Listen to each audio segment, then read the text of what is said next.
N'umusima nasi mutima wanje barivuga ngo nihe nyifato nugaragaza mu kurindira inyishu y'Imana. Inyifato ya mbere jewe novuga ni inyifato y'amahoro. Amahoro ni iki? Amahoro ni kutemerera umutima wawe guhungabana igihe Imana iriko irakora. Ni ugutekana mu mutima wawe urindira igikorwa Imana iriko irakora. Nigira kabiri, gutazira no gushima. Igihe urindiriye ivyo wasengeye, ba mu mutima wo gukenguruka. Uko iyo Mana dusenga niyo yonyene ibereye guhabwa icubahiro, niyo yonyene ibereye gushigwa hejuru. Iyo umuntu arindiriye Imana, ntayirindira yica, ntayirindira yidodomba, urindira uriko urasenga, urindira uriko urashira Imana hejuru. Kigira gatatu, gushishikara mu gusenga. Birashobora gushika ivyo wasenze ntubibone. Bibiliya itubwira ngo ntitugereshwa n'ivyo tunesha amaso yacu, ngo tugerezwa no kwizera. Nubwo bitarashika, shishikara usenga. Nubwo bitarashika, shishikara urondera Imana. Nubwo bitarashika, ntudendebukigwe, ntubivemwo. Inyifato ugira kane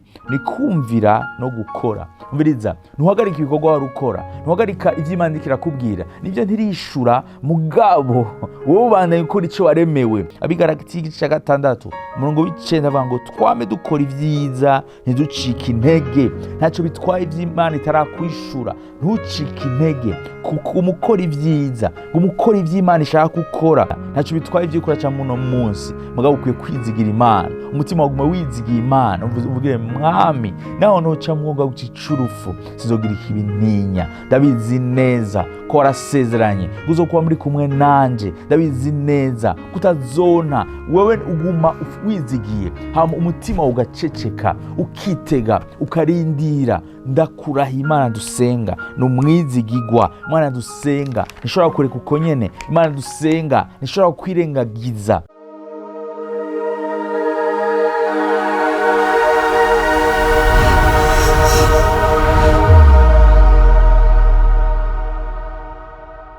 Ndabaye ikaze mugena cy'amasengesho mushuza na mwene so Habimana Jibril. N'umusima nasi mutima wanje barivuga ngo nihe nyifato nugaragaza mu kurindira inyishu y'Imana. Mbega wari wizi yuko hari igihe umuntu asenga Imana nticishura ubwo nyene, ugasanga hari inyifato dukwiye kwifata kugira ngo turindire ivyo Imana dusenze ivyo Imana twayisavye. Ikintu ukwiye gutahura ikintu kimwe nuko kurindira Imana si gutakaza umwanya. Kurindira ivyo Imana yakubwiye si gutakaza umwanya, kubera ko igihe uyirindiriye nayo ibikurindiriye kugira ngo guhindure. Hari igihe ibintu iteba kubiguha, hari igihe ibintu Imana iteba gushikana ahantu pana kubera ko idashaka kubikora. Mugasanga hariho ukuntu Imana ishaka kuzoba umeze, bigasaba kwiguhindura, bigasaba kuguhingura kugira ushike aho yagenye kushika umeze nk'uko igomba kumera. Rero inyifato gufata niyahe? Inyifato wogira urindira ivyo Imana yakubwiye niyahe? Inyifato ya mbere jewe novuga ni inyifato y'amahoro. Mbiriza ukwiye gutekana, ukwiye kuba umunyamahoro, kuba amahoro mu mutima. Ntuba umuntu ari trouble mu mutima, ntuba umuntu umutima umengo bitabaye umengo urapfa. Oya, amahoro ni iki? Amahoro ni kutemerera umutima wawe guhungabana igihe Imana iriko irakora. Amahoro ni iki? Amahoro ni kutemerera umutima wawe guhungabana igihe Imana iriko irakora. Umviriza, nshaka ko ikintu gitahura ko kurindira atari guta umwanya. Kurindira no kurindira Imana, hari ibintu biriko irakora. Umviriza, ni ugutekana mu mutima wawe urindira igikorwa Imana iriko irakora. Umva, uko kurindira utekanye ni kimwe kigaragaza vy'ukuri ko wizeye. Abanyefeso Abifilipi igice ca 4:6 gushika ku murongo w'indwi, ndakunda no murongo bango ntimugire ico mwiganyira, ariko muri vyose ivyo mugomba bimenyesha Imana mu gusenga no mu kwinginga bifatanijemwo no gukenguruka. Murongo w'indwi, murongo wa 6 kwanza kwatubwira ngo tugize ivyo dukenye, tugize ivyo tubuze tubibwira Imana. Rero hageze ko turindira bigenda gute? Umviriza, urindira ufise amahoro kuko wasenze hari ikintu Imana ishira muri wewe. Bibiliya ivuga ngo maze, murongo w'indwi, maze amahoro y'Imana aruta uko yomenywa n'umuntu wese, azoteramira imitima yanyu n'ivyumviro vyanyu byanyu muri Kristo Yesu. Twavuze yuko inyifato ya mbere inyifato yo kuba amahoro, yo gutekana, yo kumva mu mutima wawe urindira ivyo Imana yavuze. Reka rero guhungabana, kuko amahoro ni kutemerera umutima wawe kuhungabana igihe Imana iriko irakora. Umviriza hagiye urindiriye ntibisigura ko Imana itariko irakora. Imana iriko irakora. Hari igihe usanga iriko irakora kuri wewe, irakora ku mutima wawe, irakora ku nyifato za uri urimo. Hari ibintu irahingura kugira igushikane aho yagenyeye gushikana. Igira kabiri, gutazira no gushima. Umviriza, igihe urindiriye ivyo Imana yakubwiye canke ivyo wasengeye, ba mu mutima wo gukenguruka, ba mu mutima wo gutazira. Uko iyo Mana dusenga niyo yonyene ibereye guhabwa icubahiro, niyo yonyene ibereye gushigwa hejuru. Zaburi ya 96 umurongo wa 4 iravuga ngo kuko Uhoraho ahambaye, abereye gushimwa cyane. Mu Gifaransa ngo abereye gutazirwa, no kuvuga mu Gifaransa ni uwo igitinyiro kuruta, n'uw'igitinyiro kuruta ibigirwamana. Umviriza, arabereye gushigwa hejuru, arabereye gutazirwa. Igihe umurindiriye tanga umushimire, igihe umurindiriye tanga uvuga ubukuru bwiwe, igihe umurindiriye tanga uruvuga ivyo yakoze, tanga umushimire ivyo ariko arakora, tanga umushimire, tanga umushire hejuru. Umviriza, iyo umuntu arindiriye Imana, ntayirindira yicaye, ntayirindira yidodomba, urindira uriko urasenga, urindira uriko urashira Imana hejuru. Abitesalonika igice cya 5 umurongo wa 18 avuga ngo mwami mukenguruka muri vyose, kuko ico ari co Imana ibagomba ko muri Kristo Yesu. Birivuga ngo mwami mukenguruka muri vyose. Umviriza, bitarashikura kenguruka, uzana umutima wo kwitazira, uzana umutima wo kwishira hejuru, uzana umutima wo kuvuga iciri mu buzima bw'iwawe. Uravuga mwami, nubwo ntarabibona ndabizi neza kuseruka, ndabizi neza kugaragara, ndabizi neza mwami gutandeka kunyene, ndabizi neza kuri umwizigigwa. Isengesho ryanje kuno mwanya nuko Imana iguha umutima wo kwitazira, nuko umutima wo kwitazira no kwikengurukira. Kigira gatatu, gushishikara mu gusenga. Umviriza, birashobora gushika ivyo wasenze ntubibone. Bibiliya itubwira ngo ntitugeneshwa n'ivyo tunesha amaso yacu, ngo tugerezwa no kwizera. Nubwo bitarashika, shishikara usenga. Nubwo bitarashika, shishikara urondera Imana. Nubwo bitarashika, ntudende bukigwe, ntubivemwo. Muri Luka 18 umurongo wa 2 bibiliya ngo abacira umugani wo kubigisha ko bakwiye guhora basenga ntibarambigwe. Iyi ni inkuru y'umuntu w'umugore w'umupfakazi yaguma aza ku mucamanza w'igipfu amubwira ngo amurenganurure. Bibiliya itwigisha twakwiye gucika imvutu, kutakwiye kubivamwo. Uno mugore ntiyagiye rimwe, ashobora kuba yagiye inshuro 10 ngo yagumye ajayo. Rero wowe kurangurira uno munsi kwiye gutahura yuko inyifato ya mbere niyo kumusenga, inyifato ya mbere ni imbere y'Imana, inyifato ya mbere niyo gutareka, inyifato ya mbere niyo. Bibiliya ivuga ngo uwo mucamanza w'igipfu,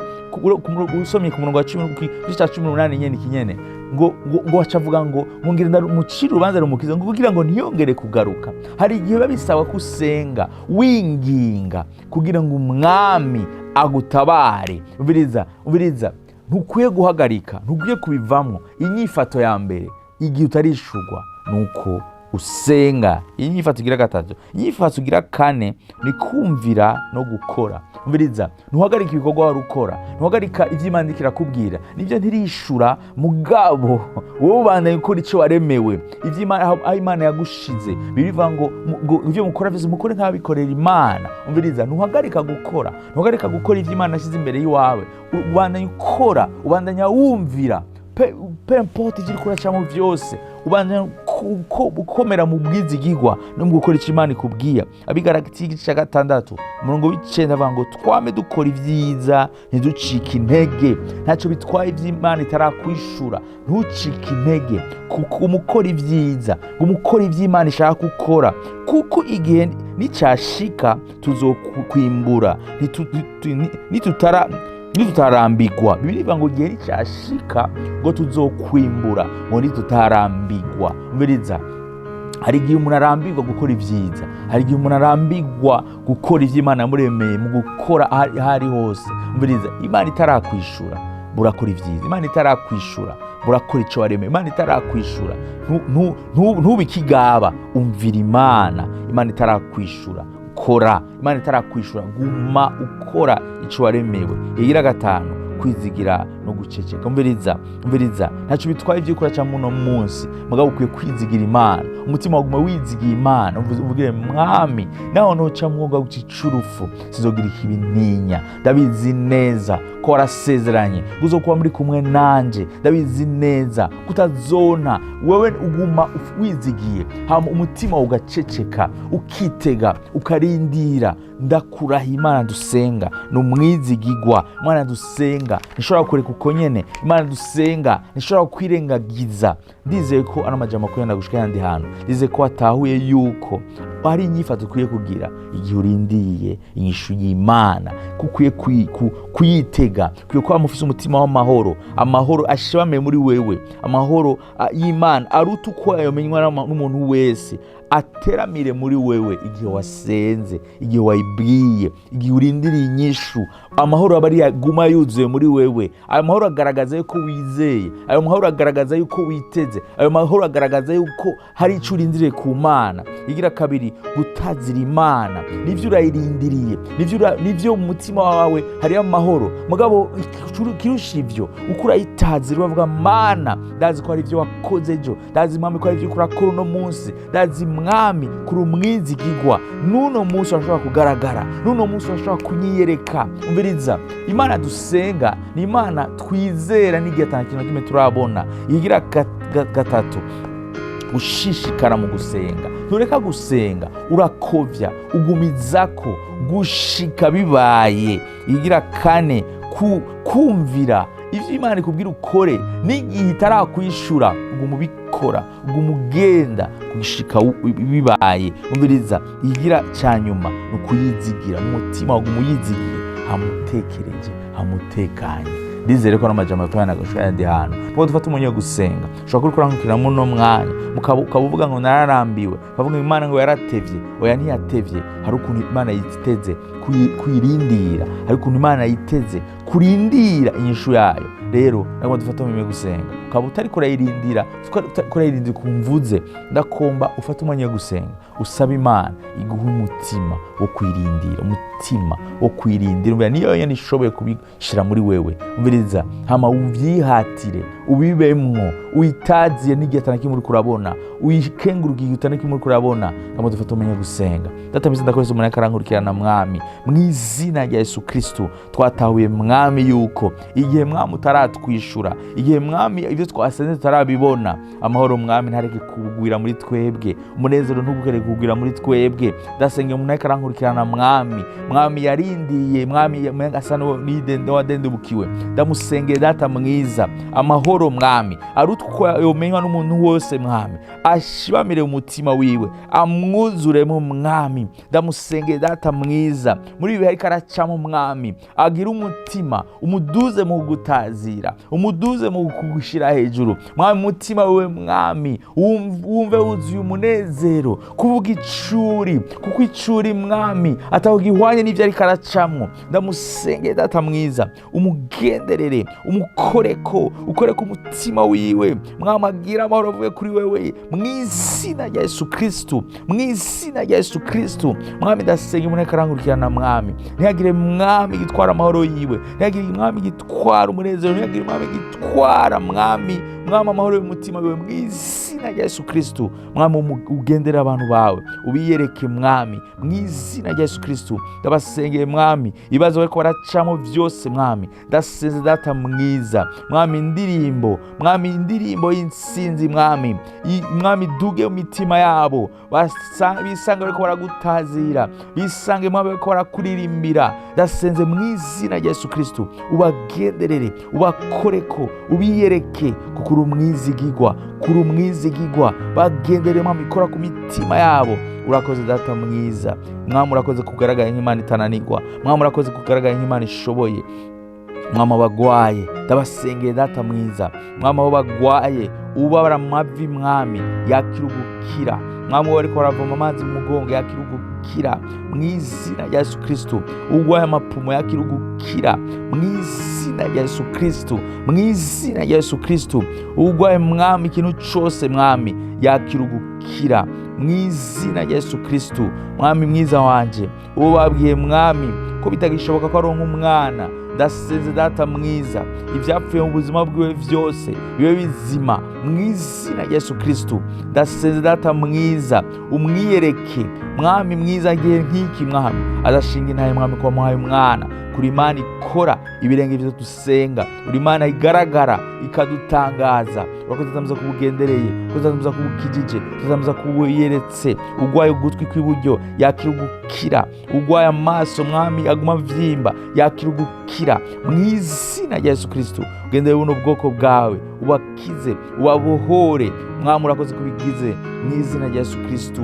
Amen, amen, amen. Ndize ko n'umwanya wawe mwanya mwiza, ndize ko ino jambo aragiye kugenda gushika yandi hantu ukaba ufise intaye utwandikira mu meza cyawo munsi. Nimba hari icyo Imana yakoze gihe twavuga ino jambo, gihe twasenga, nimba Imana yawe yakoze ku buzima bwawe, utwandikira mu meza cyawo munsi, dushinga intaye by'Imana igarakora mu buzima bwawe. Ukaba nawe ufise umutwaro, naho nyene utwandikira mu meza cyawo munsi, utubwire dusengere hamwe, turizera neza ko Imana yacu ko yari kera n'uwari kwiri, nidahinduka, nishoboye, imugira neza. Naho utamugirira nk'aya mango, Imana ibane namwe.